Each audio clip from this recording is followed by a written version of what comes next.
From the studios of TV Grace International, here are the ineffable words of God.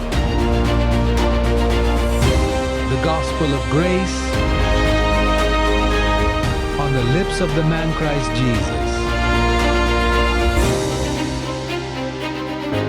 Abba Father.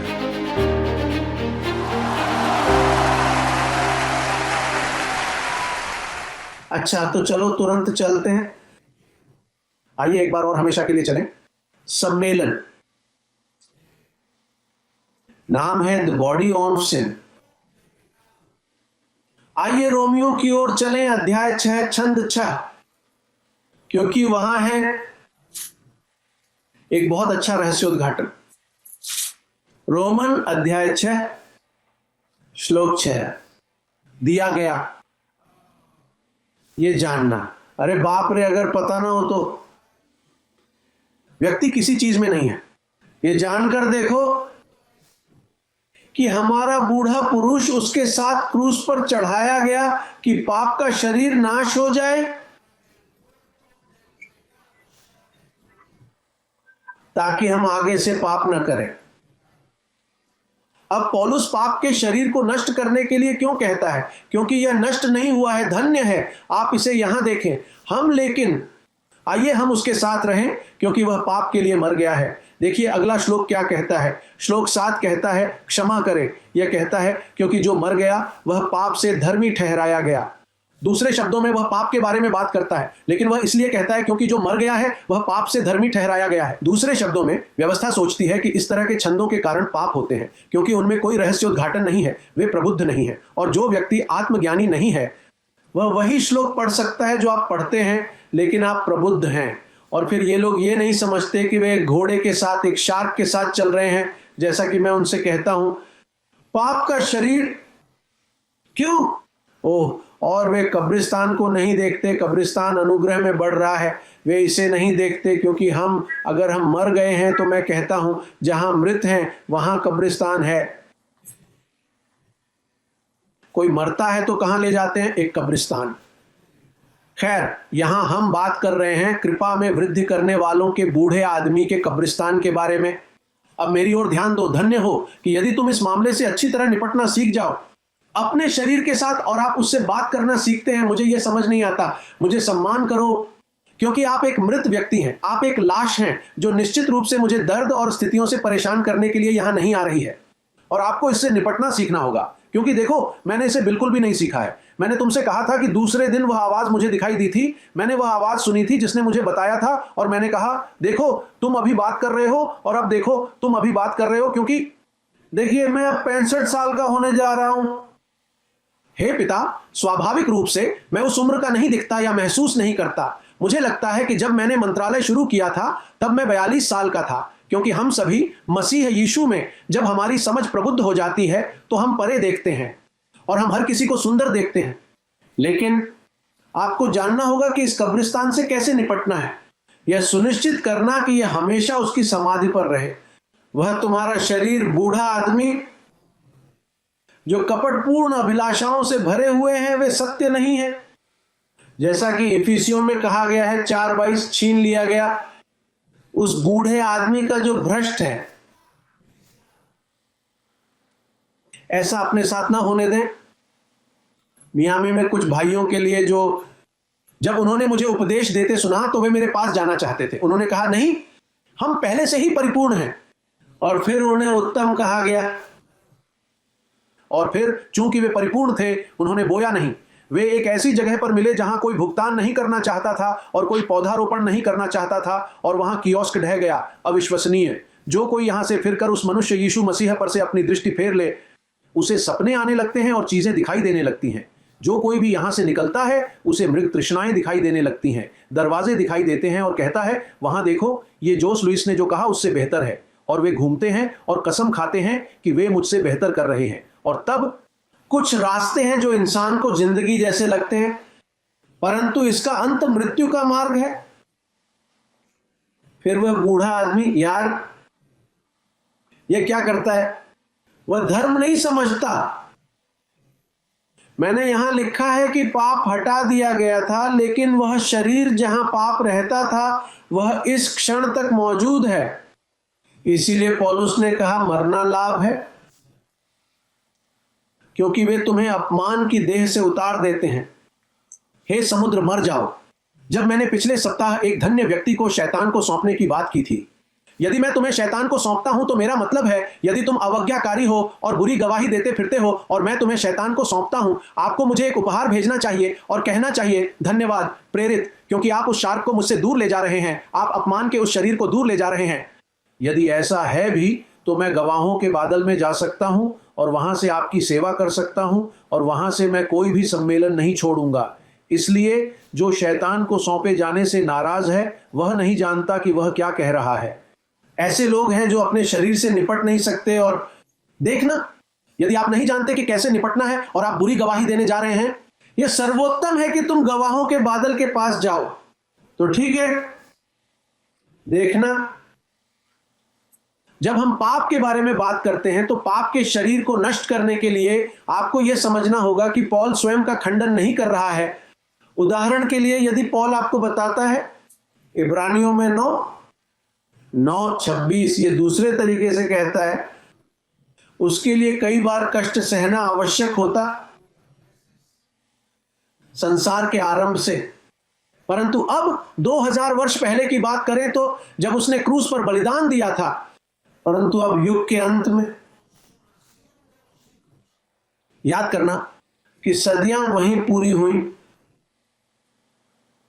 एक पड़ाव था, क्योंकि स्वर्ग और पृथ्वी को एक करके उचित ठहराते समय हो किसे कहते हैं? स्वर्ग और पृथ्वी के मेल में कुलुस्सियों 1:17 या ये 17 से 20 कहीं आसपास, स्वर्ग और पृथ्वी के मेल से यह संसार समाप्त हो गया। तो हम एक नई रचना है, हम पाप के लिए मर चुके हैं। आपके जन्म से पहले ही आप पाप के लिए मर चुके थे। दरअसल मैं एक महिला से कह रहा था, देखो क्या तुम जानती हो कि तुम कभी पापी नहीं रही हो, कि तुम सिद्ध पैदा हुई हो? और उसने अपनी आंखें खोल दी और उसने मुझसे कहा, हे पवित्र मरियम, परमेश्वर की माता, हम पापियों के लिए प्रार्थना करो। और मैंने उससे कहा, ठीक है, तुम गलत प्रार्थना कर रहे हो, क्योंकि जब मसीह युग के अंत में मर गया, उन्होंने आपको इतने लंबे समय तक जनता और धर्म बेचा कि आप अभी भी बलिदानों के बारे में, मृत मुर्गियों के बारे में, जनसमूह के बारे में, नोवेना के बारे में सोच रहे हैं। खुद को उन सभी झूठ बोलने वाले पुजारियों और रोम के इन सभी झूठों से धोखा दे रहे हैं। वह महान वेश्या है, पोप पृथ्वी पर सबसे बड़ा वेश्या है, इसलिए यह आग से नष्ट हो जाएगा। आवाज के साथ देखो, अंतिम तुरई के साथ इसे नष्ट कर दिया जाएगा। आप उस बकवास के साथ कैसे रहेंगे? और धर्म के प्रश्न जैसे मैं खो जा रहा हूं, शैतान खुला है, चीजें बहुत खराब हैं, और इस तरह की स्वीकारोक्ति के साथ, क्या तुम नहीं जानते कि सदियां समाप्त हो गई? और यहां यह कहा गया है कि युग के अंत में वह स्वयं के बलिदान के द्वारा एक बार प्रकट हुआ, पाप को रास्ते से हटाने के लिए। पाप को रास्ते से हटा दिया गया। जो नहीं हटाया गया वह स्थान था जहां पाप रहता था, जो कि पाप का शरीर है जिस पर हम रहते हैं। और जाहिर तौर पर यदि आप प्रबुद्ध नहीं हैं तो आप सोचते हैं कि आप पाप में हैं, लेकिन आप पूर्णता में हैं, उस प्रक्रिया में आप हैं। उसकी आत्मा एक ही भेंट के साथ हम हमेशा के लिए परिपूर्ण थे। देखिए, मैं इसे आपको इब्रानियों में पढ़ने जा रहा हूं 10:14। देखो वह कैसे कहता है, दिया गया पद 14, क्योंकि एक ही भेंट से अधिक चढ़ावे की कोई आवश्यकता नहीं, केवल एक ही भेंट से उसने उन लोगों को जो पवित्र किए गए थे सर्वदा के लिए सिद्ध कर दिया, और पवित्र आत्मा इसका गवाह है। श्रीफल श्लोक वह कहता है, और पवित्र आत्मा भी हमें यही गवाही देता है, क्योंकि यह कहने के बाद, यह वह वाचा है जो मैं उनके साथ बांधूंगा, मैं इसलिए बनाऊंगा क्योंकि उस समय मैं ऐसा न कर सका। यहोवा कहता है, उन दिनों के बाद मैं अपनी व्यवस्थाएं उनके मन और हृदय में डालूंगा और मैं उन्हें उनके मन में लिखूंगा। वह आगे कहता है, और मैं उनके पापों और अपराधों को फिर स्मरण न करूंगा। मुझे फिर कभी याद नहीं आएगा कि तुम पापी थे।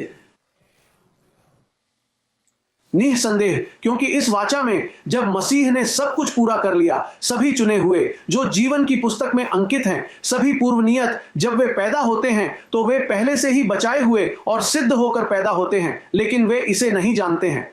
यही हमारा संदेश है, अनुग्रह में वृद्धि करना, राष्ट्रों का नेतृत्व करना, प्रत्येक सिद्ध मनुष्य को प्रस्तुत करना। भले ही तुम उसे चारों ओर रेंगते हुए देखो, भले ही तुम उसे वही पहने हुए देखो जो उसने पहना है, वो एकदम सही है, लेकिन इसे नहीं जानते, इसीलिए आप इसे इस तरह देखते हैं। लेकिन एक बार जब उसे यह पता चल जाता है तो वह मृत व्यक्ति फिर से जीवित हो उठता है। एक बार तुम समझ जाओ कि ईसा ने क्या किया, और यदि कोई यीशु मसीह के लहू को श्रेय देता है तो वह यह सेवक और संपूर्ण मंत्रालय है जो अनुग्रह में बढ़ रहा है।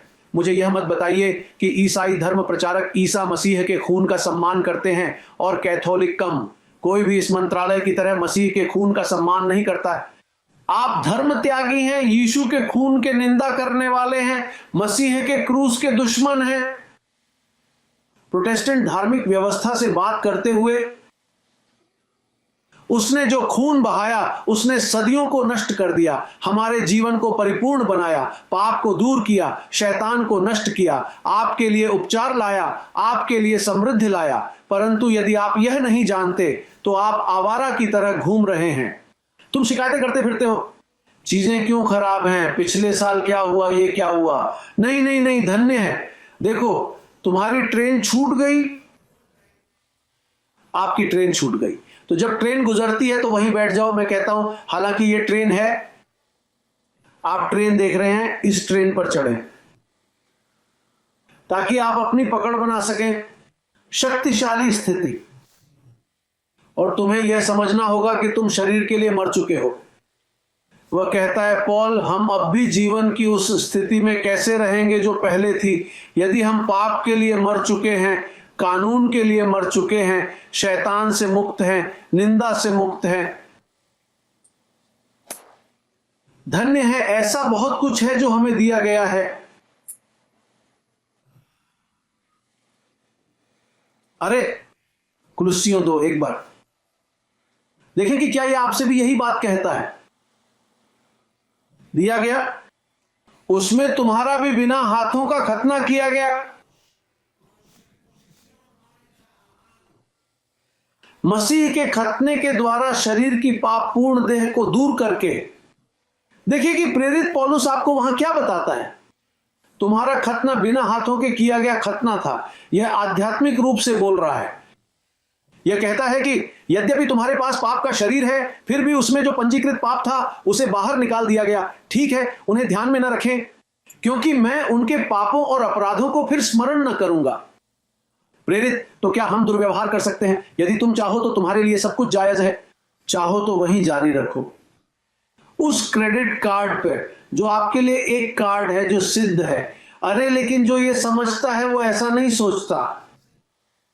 बाहरी लोगों के लिए यह कहना ठीक है, नहीं, वे लोग अय्याशी में रहते हैं, लेकिन अंदर वाले नहीं, क्योंकि हम में से जो लोग यहां हैं वे समझे जाते हैं, और इस तथ्य के बावजूद कि हमारे पास इतनी बड़ी स्थिति है, हम उस तरह से नहीं रह पाएंगे जैसा हम चाहते हैं। नहीं, क्योंकि तुम जानते हो कि जो तुम बोओगे वही काटोगे। वही, यह इस मंत्रालय का महान रहस्योद्घाटन है। जो बोओगे वही काटोगे। धन्य है, यदि तुम किसी भाई को धोखा दोगे तो तुम्हें लाभ मिलेगा। यदि आप बुरा व्यवहार करते हैं तो आप जो कुछ भी करते हैं उसका फल मिलता है, पारिश्रमिक। क्योंकि न्याय परमेश्वर के घर में, विश्वास के परिवार में शुरू होता है। हमें ही उदाहरण स्थापित करना है। इस खूबसूरत मोती की कीमत बहुत अच्छी है जो हमें मिला है। यह एक विशेषाधिकार है, एक सम्मान है, एक विशेषाधिकार है। विशेषाधिकार और सम्मान। आप जीवित परमेश्वर, नए सिरे से जन्मे परमेश्वर के मामलों में हैं। वह परमेश्वर जिसने क्रूस पर सब कुछ भस्म कर दिया और डाकुओं ने 12 प्रेरितों को क्षतिग्रस्त कर दिया। उसके साथ झूठा सुसमाचार, खतने का, यहूदी धर्म का सुसमाचार कि जो आया वह दुनिया को नष्ट करने के लिए था। तो धन्य है, हम अनमोल समय में हैं, सुधार के समय में। आइए पढ़ते हैं रोमानो 6:2, ये देखने के लिए कि आप कैसे हैं। सभी धन्य लोग कैसे हैं? दिया गया, श्लोक 1, क्षमा करें 1 और 2 और 3। तो फिर हम क्या कहें? क्या हम दृढ़ रहेंगे पाप में ताकि अनुग्रह प्रचुर हो सके? पाप के प्रति मरकर देखो पौल कैसे बोलता है, कोई रास्ता नहीं। यदि आप प्रबुद्ध हैं तो ऐसा करने का कोई रास्ता नहीं है। यदि आप प्रबुद्ध नहीं हैं तो आप इसी तरह धन्य कहते हुए आगे बढ़ते रहते हैं, लेकिन वास्तव में आपने इस संदेश को नहीं समझा है और तुम अपने आप को शरीर की योजनाओं और अपने शरीर में मौजूद झूठ के द्वारा दुर्व्यवहार करने की अनुमति दे रहे हो और उन्हें तुम पर शासन करने की अनुमति दे रहे हो। जब तुम्हें जो करना है वह उस शरीर पर शासन करना है। वह कहता है बिल्कुल नहीं, हम में से जो लोग पाप के लिए मर चुके हैं हम अब भी उसमें कैसे जी सकते हैं? या क्या तुम नहीं जानते कि हम सब ने जो मसीह यीशु में बपतिस्मा लिया है उसकी मृत्यु में बपतिस्मा लिया है? हमने उसकी मृत्यु का बपतिस्मा लिया, पानी का नहीं। लेकिन इंजीलवादियों और कैथोलिकों का मानना है कि पानी मिलाने से उन्हें मदद मिलेगी, लेकिन यह पानी के साथ काम नहीं करता है। इसमें आपको विज्ञान मृत्यु के शरीर के बारे में रहस्योद्घाटन जोड़ना होगा ताकि आप उस पर शासन कर सकें। यदि नहीं तो मैं जीवित तुम्हारे पास आऊंगा। आप पाप के शरीर के बारे में बात कर रहे हैं जिसे शैतान ने नुकसान पहुंचाया है। वह शरीर मिथ्या शरीर है। वे झूठ की 4 दीवारें हैं जो आपके चारों ओर हैं। आपके पास एकमात्र दीवार छत है। देखना खतना रहित लोगों के सुसमाचार की ओर कि वहां तो तुम्हें बहुत साफ दिखता है, लेकिन तुम्हारे चारों ओर जो है वह अंधकार है। आपको अपना दृष्टिकोण ऊपर की चीजों पर केंद्रित करना होगा और बादलों में नहीं बल्कि ऊपर की चीजों में। देखो यहां वे बातें हैं जो खतना रहितता के सुसमाचार ने तुम्हारे मन में डाली हैं, क्योंकि वहीं तुम्हारा छिपा हुआ जीवन है। तो धन्य है। मुझे लगता है कि यह एक रहस्योद्घाटन के लिए पर्याप्त है। यह अन्य भाषाओं में एक संदेश था। जिनके पास व्याख्या का गुण है उन्होंने मुझे पूरी तरह से समझा।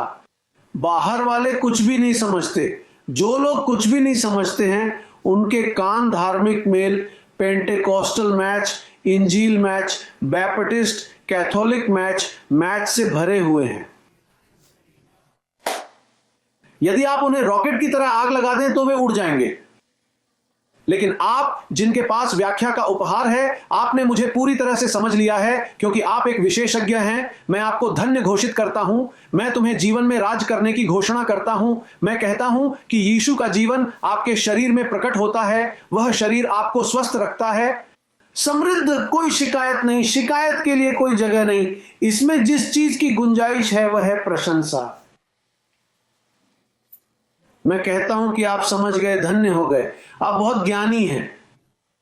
आप अनुग्रह में बढ़ने वालों में से एक हैं। आप उन लोगों में से हैं जो आगे बढ़ते रहते हैं, जो हमें सदैव विजय की ओर ले जाता है। हर आशीर्वाद से धन्य। मैं अगले सम्मेलन तक अलविदा कहता हूं। बहुत बहुत प्यार करता हूं।